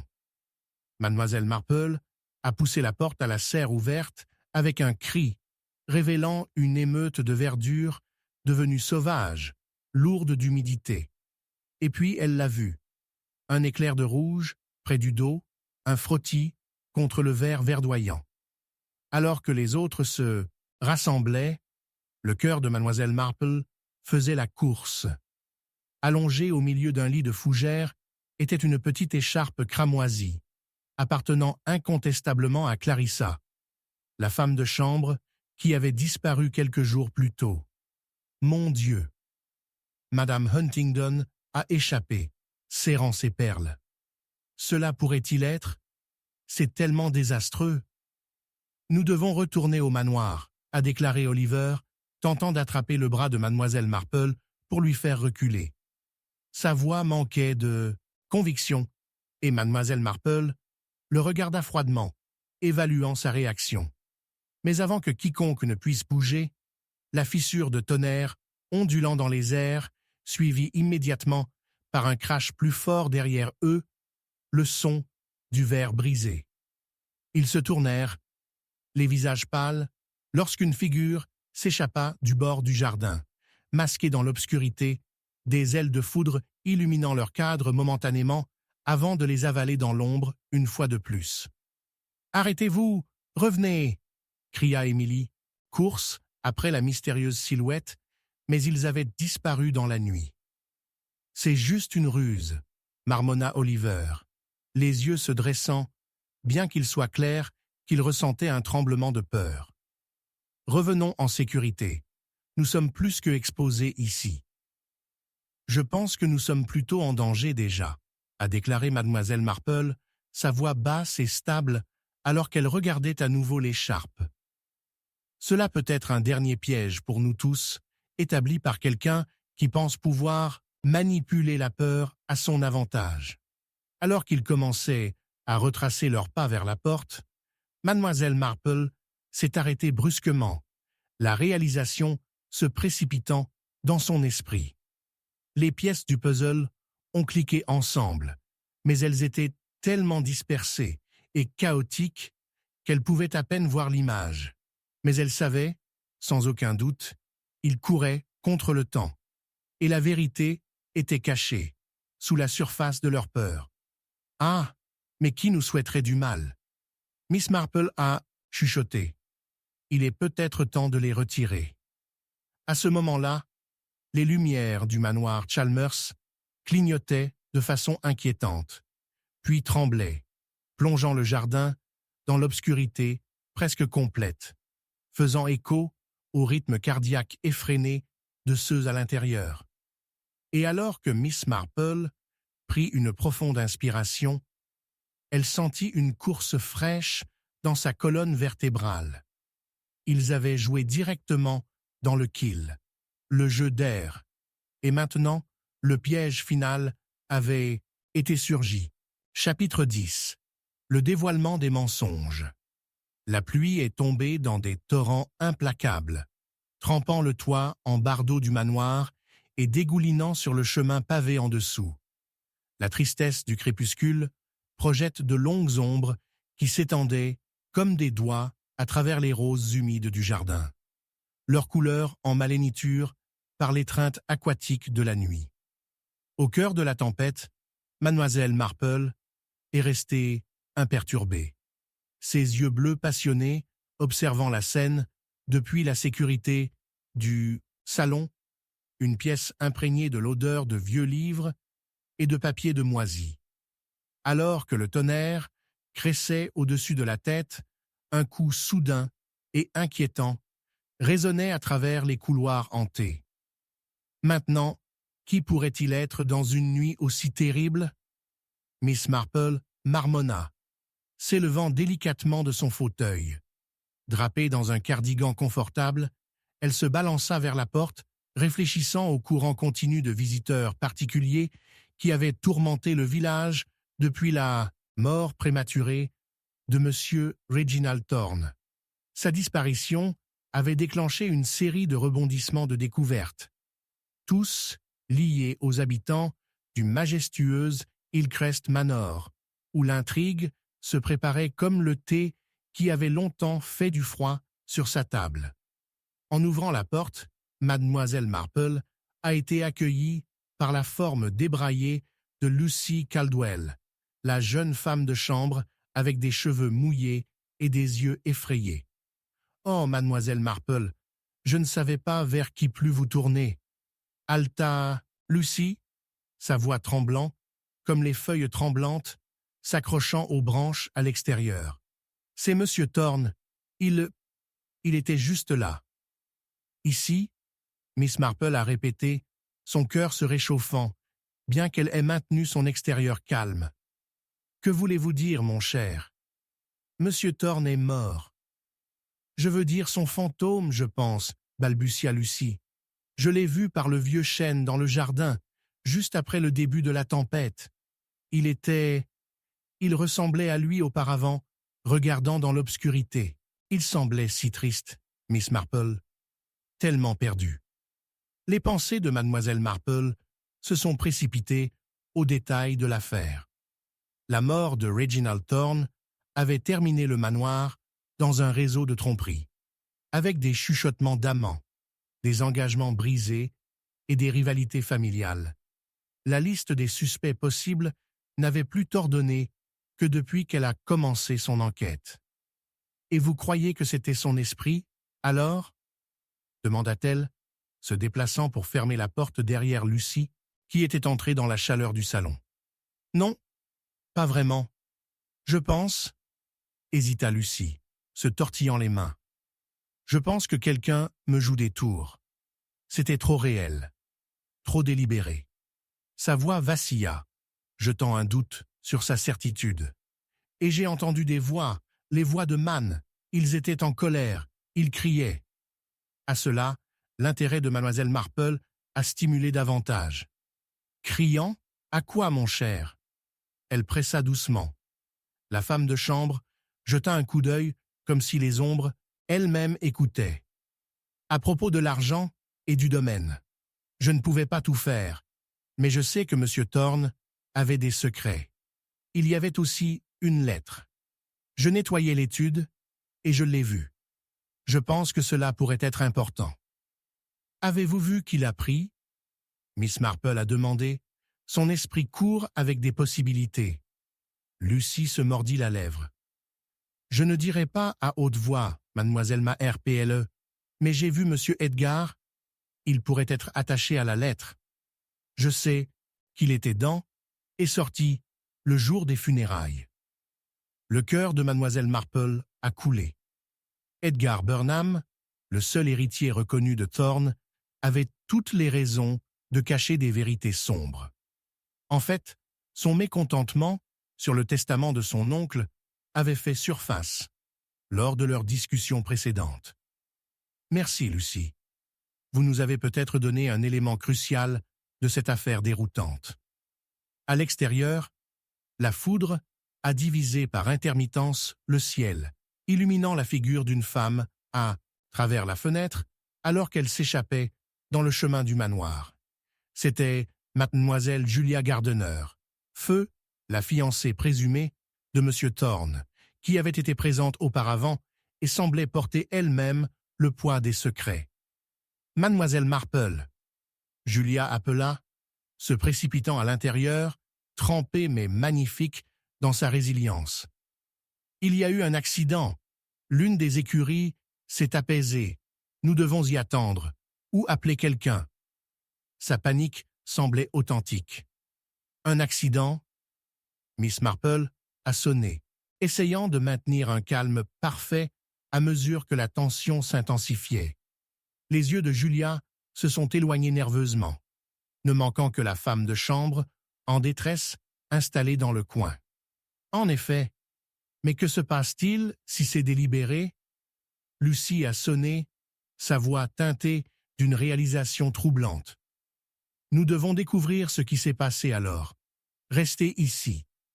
Miss Marple a commandé, son instinct de détective s'élevant au premier plan. Alors que Julia se précipitait pour organiser les aides dans le village, mademoiselle Marple se tourna vers Lucie. « Je crois que la lettre que vous avez mentionnée doit être trouvée. Nous devons fouiller l'étude de M. Thorne à la baisse. » Avec des marches précipitées, ils ont tissé à travers les bannisseurs qui grinçaient sous le pied. L'air lourd, avec l'odeur de bois imbibé de pluie. Il avait l'impression que le manoir lui-même chuchotait des secrets alors qu'ils entraient dans l'étude, où le chaos s'est déroulé, des papiers éparpillés au hasard, le bureau habituellement immaculé désormais de restes d'une autre tempête.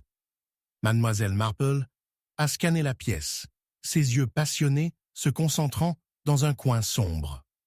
Là, parmi les papiers dispersés, il y avait quelque chose de brillant. Une clé en laiton qui n'avait pas été là auparavant. Alors qu'elle le ramassait, elle a ressenti une impulsion électrique de révélation. Cela pourrait-il être la clé d'un coffre-fort caché ou d'un coffre-fort? Ou peut-être que cela a conduit à cette même lettre que Lucie avait mentionnée? Mais juste au moment où elle réfléchissait, un son, un léger murmure de voix a traversé les mailles du manoir, fusionnant avec la tempête à l'extérieur. L'urgence se serra autour d'elle, un fil d'instinct qui l'avait averti que quelque chose n'allait pas. « Lucie », dit-elle avec un frisson soudain qui se glisse dans sa voix, « nous devons faire attention. Je crains que nous ne soyons pas seuls. » Avant que Lucie ne puisse répondre, la porte s'est fermée derrière eux, jetant la pièce dans l'obscurité veloutée. Le rugissement lointain de tonnerre gronda dangereusement, accélérant le pouls du mystère qui pendait dans le calme. À ce moment-là, Mademoiselle Marple savait que le dévoilement des mensonges n'était qu'un chuchotement, et ils étaient juste au précipice, aspirant à la lumière du jour. Avec la clé en laiton serrée étroitement dans sa main, elle a attrapé les yeux écarquillés de Lucie, reflétant la peur nue et esbutharade. Il y a des vérités cachées dans ces murs, mon cher, mais seuls les courageux les révèlent. La tempête a fait rage, et avec elle, Mademoiselle Marple a senti le tacant perpétuel du temps, le temps qui tenait la clé pour démêler les vérités finales entourant la disparition énigmatique de Reginald Thorne, et avec elle, les vies se sont entrelacées avec la sienne. Chapitre 11. La confession que personne n'a entendue. L'horloge a frappé 11, son carillon résonnant dans les salles faiblement éclairées du manoir Holloway. À côté de la cheminée ornée avec goût, une fenêtre partiellement ouverte a attiré le froid de la brise nocturne, secouant le cadre alors que des rafales de pluie battaient contre le monde extérieur. À l'intérieur, l'atmosphère était épaisse avec appréhension. Mademoiselle Marple se pencha pensivement dans son fauteuil, ses yeux se rétrécissaient en concentration alors qu'elle interrogeait le rassemblement d'invités, en détresse, éparpillés dans la pièce, leurs visages pâles sous des bougies vacillantes. Plus tôt dans la soirée, Lord Ashbury avait été retrouvé mort, son corps sans vie, étendu sur le sol de la bibliothèque, entouré de livres qui avaient apparemment renversé dans le chaos. Les ondes de choc ont toujours percuté les occupants du manoir, chacun soupçonnant l'autre. Marple avait vu la tension se brasser chaque instant depuis qu'elle était arrivée sur les lieux, ayant été amenée par la police à la demande de Moira, Lady Ashbury, qui faisait confiance à l'esprit vif de son vieil ami. « Je ne peux tout simplement pas le croire », tremble Madame Hargrove, jouant nerveusement avec la dentelle de son col. Quel homme terrible il était, mais massacre? Dans cette même maison, son visage était un mélange d'horreur et un étrange sentiment de justification, comme si elle ne pouvait pas supprimer entièrement un frisson plus sombre autour des événements. Sa mort mènera certainement au salut pour certains, a chuchoté M. Riddle, le comptable du domaine, attirant l'attention de tout le monde avec sa voix graveleuse. Mais le salut a un prix. Ne peut-on pas dire qu'il méritait son sort pour toute une vie d'injustice? Un sentiment plutôt audacieux, M. Riddle, interdit Charles Bellingham, sa voix dégoulinant de sarcasme. Il était le jeune scion d'un domaine voisin, son dédain pour Lord Ashbury bienfaisant connu. Le meurtre n'est jamais justifié. Cette injustice, comme vous l'appelez donc, aurait pu être résolue avec une simple conversation. Pourtant, sous la marée qui augmente de suspicions émotionnelles, un son soudain a fait taire la pièce. Moira était devenue pâle, ses yeux s'élargissant, alors qu'elle semblait rappeler quelque chose. « Il y a quelque chose dont j'ai besoin pour vous dire », a-t-elle dit, sa voix tremblant, alors que le suspense agrippait la pièce. Maintenant.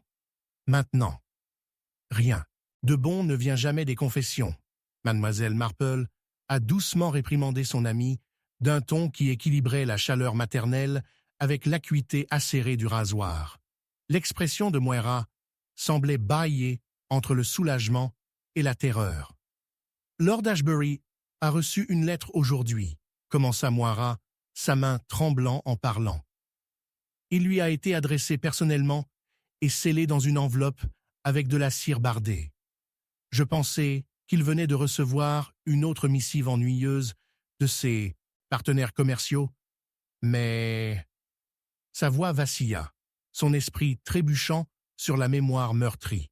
« J'étais dans la bibliothèque quand il l'a lu à haute voix, quelque chose sur un passé qu'il voulait enterrer. Une ancienne association qu'il souhaitait oublier, » a poursuivi Moira, presque essoufflé. L'esprit de mademoiselle Marple accourut. Une lettre pourrait conduire à la vérité ou l'observer davantage. A-t-il partagé des détails sur cette association? Moira hésita en approfondissant ses souvenirs, ses doigts se serra serrés autour d'un mouchoir en soie. Il a seulement dit le nom. L'affaire de Marwood. C'était plutôt cryptique cependant. Il est devenu fou après l'avoir lu. Alors que son nom apparaît, un silence s'est installé sur le rassemblement. Mademoiselle Marple a regardé ses compagnons de près, a recommencé par l'étendue de leur réaction à la simple mention de l'affaire Marwood. Couleur drainée des visages, les cœurs se sont accélérés dans le silence. Il était clair que ce n'était pas un partenariat commercial simple. « Assez !»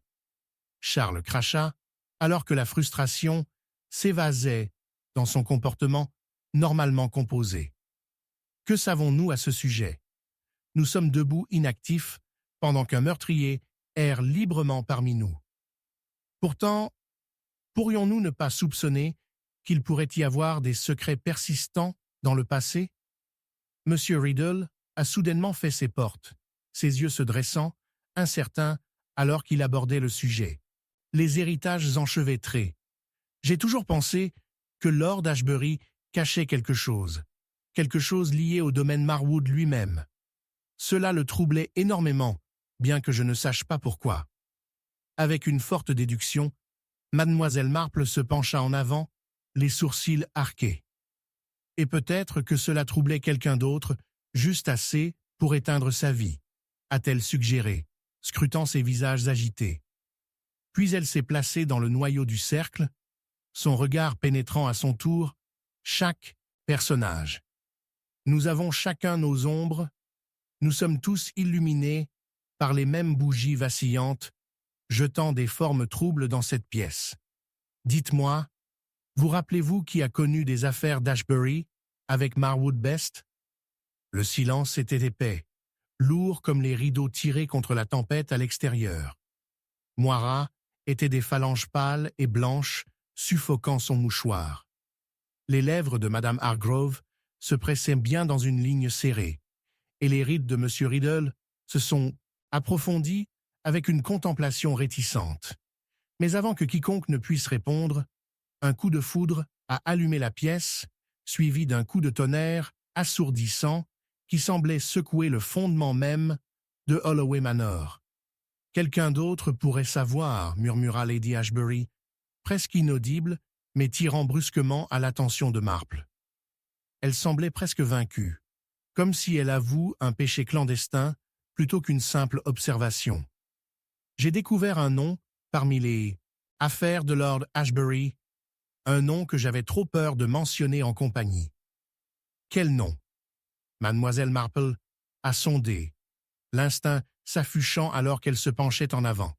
« Julius. » Le souffle de Moira a pris, les yeux inondés de peur. Julius Marwood. Avec cela, la frontière entre le passé et le présent s'est rétréci, laissant mademoiselle Marple et les autres vacillant au bord d'une révélation insidieuse. Une sorte d'épiphanie, en montant comme des eaux pluviales, se rassemblant rapidement dans les gouttières à l'extérieur. Marwood aurait-il été caché dans l'ombre, attendant le bon moment pour tisser les fils de son histoire, dans un présent mourant, pour piéger Lord Ashbury? La tension dans la pièce s'est intensifiée, avec des halètements brumeux faisant écho au tonnerre roulant à l'extérieur. Marple Stohade est prête à découvrir la vérité, chaque rythme cardiaque rappelant que la confession qu'ils ont tous nécessitée leur a échappé encore. Une confession que personne n'avait entendue. Enquêtant sur ce réseau enchevêtré de connexions passées a exigé leur plus grande attention, le temps qui tourne dans des battements implacables comme le tonnerre à l'extérieur. La tempête venait de commencer. Chapitre 12. Le secret sous l'escalier. La pluie a battu contre les vitres du manoir Blackthorn, créant une symphonie régulière qui a joué comme une toile de fond troublante à l'immobilité à l'intérieur. Les ombres scintillaient lorsque les flammes de bougies dansaient, le moulage est déformé des figures qui se glissaient le long des murs. Mademoiselle Marple s'est assise dans le salon, tricoté les aiguilles, en cliquant doucement, une distraction bienvenue dans son esprit, qui était loin d'être réglée. Avant qu'elle ne reposait une enveloppe brune, sans prétention, qui avait trouvé son chemin entre ses mains ce jour-là. Son contenu révélant des secrets persistants qui menaçaient maintenant de démêler la tranquillité de St. Mary Mead. L'enveloppe avait été livrée par M. Mercer, le facteur local, qui, avec une agitation nerveuse de sa casquette, a chuchoté une perturbation dans les intestins du manoir. « Certains disent que c'est juste le vent, » murmura-t-il, « mais je n'oserais pas marcher moi-même. Ces escaliers sombres, après la tombée de la nuit. » Une ombre se jette contre le cadre de la porte et mademoiselle Marple leva les yeux pour voir le colonel Ashley, le gardien actuel du manoir, son visage tendu avec appréhension. « Mademoiselle Marple, je ne peux pas respecter cette tension un instant plus longtemps, » a-t-il dit, sa voix à peine au-dessus d'un murmure, car dans des moments comme ceux-ci, l'air était épais de peur tacite.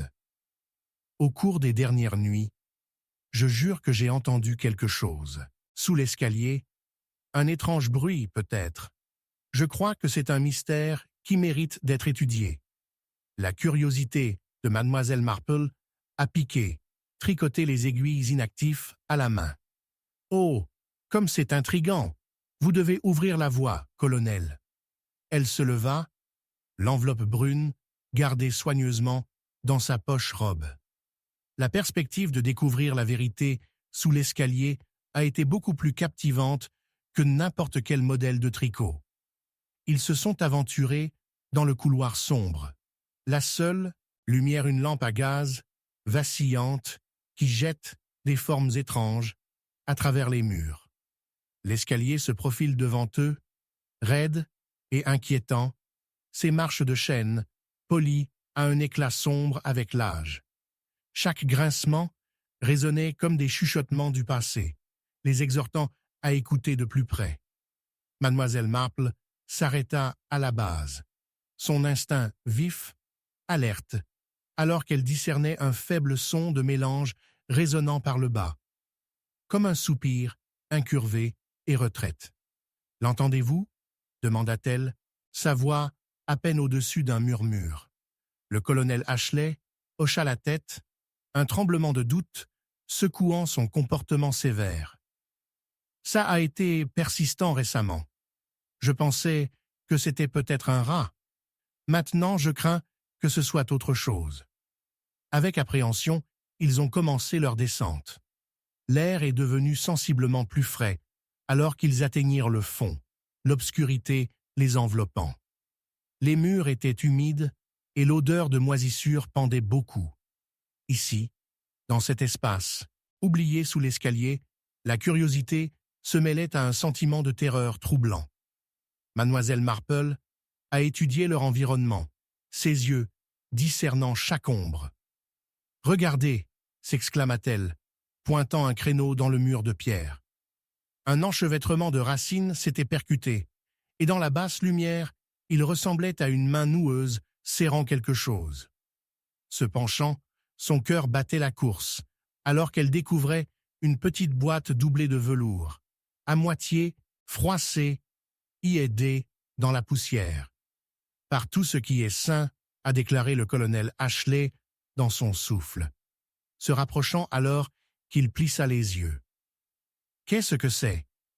Avec des mains délicates, Mademoiselle Marple a ouvert la boîte, révélant un médaillon argenté terni, une conception complexe de vignes entrelacées, sa patine chuchotant les histoires du passé. À l'intérieur, à son étonnement, se trouvait une photographie fanée d'une jeune femme, élégamment habillée, et à côté d'elle, un homme dont le visage était ombragé, mais étrangement familier. « Qui pensez-vous qu'ils sont ?» songea-t-elle, tirant la photo libre. « C'est... Je suis sûr que je l'ai vu », marmonna le colonel Ashley, sortant un mouchoir et se frottant le front. « Peut-être à l'église ou l'une des premières tiges-fêtes du jardin. » Avant que mademoiselle Marple ne puisse répondre, un crash soudain se répercute d'en haut, le bruit des pas qui battaient l'escalier. « Colonel, Miss Marple !» C'était mademoiselle Hélène, la femme de ménage majestueuse, mais agitée du manoir, ses yeux écarquillés de panique alors qu'elle se précipitait dans la morosité froide. « Tu ne devrais pas être ici, ce n'est pas sûr. »« Sûr ?» Mademoiselle Marple a répondu, sa voix calme, ou plutôt dangereux. « Que savez-vous à ce sujet, Hélène ?»« Je sais seulement que c'est mieux laisser seul. Il y a des choses qui sont mieux enterrées. » La voix d'Hélène trembla, et à ce moment-là, son sang-froid rigide se brisa. Le dernier locataire, M. Thornby, était un homme qui ne s'arrêterait à rien pour protéger ses secrets. Enquêter davantage pourrait entraîner des conséquences imprévues. Ou peut-être découvrirons-nous quelque chose de plutôt éclairant, a répliqué mademoiselle Marple, son regard inflexible, notant le scintillement de la culpabilité qui a traversé le visage d'Hélène. Cela a déclenché une pensée. Le médaillon appartenait à quelqu'un de proche, quelqu'un à qui Hélène aurait pu cacher une connexion. « Dites-nous, Hélène », a pressé le colonel, l'inquiétude mélangée à la curiosité. Il s'est approché de mademoiselle Marple, lui-même déchiré entre naviguer dans le mystère et écouter le malaise croissant d'Hélène. Vous en savez plus que vous ne le laissez. Avant que Hélène ne puisse répondre, il y a eu un colibri doux des ombres, le son incontestablement féminin, entrelacé avec les échos creux du manoir. Alors que leurs yeux fouillaient l'obscurité, une silhouette est apparue. Une silhouette drapée dans une robe rouge qui brillait comme un avertissement sous la lumière vacillante. « Qui es-tu » Miss Marple a exigé, avançant. La silhouette s'est rapprochée, révélant une jeune femme, son visage pâle et troublé.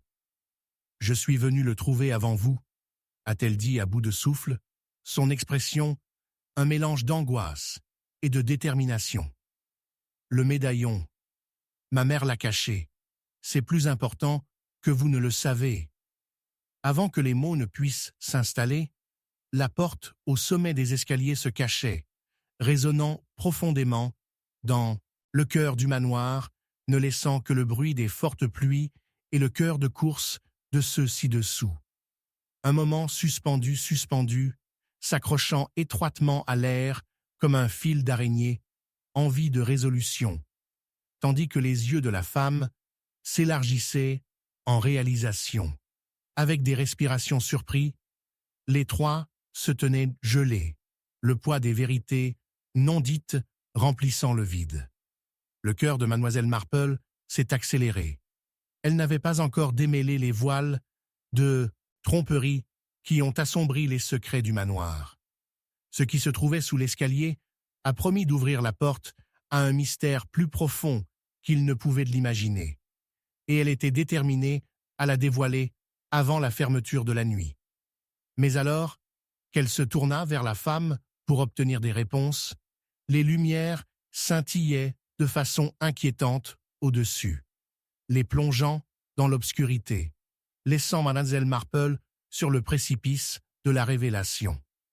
Le médaillon, la femme, tout a suggéré une conspiration de grande envergure qui pourrait très bien conduire au cœur de l'héritage effrayant du manoir. Alors que les ombres se penchaient, le chapitre s'épaississait, les secrets du manoir Blackthorn ne sont pas encore dévoilés.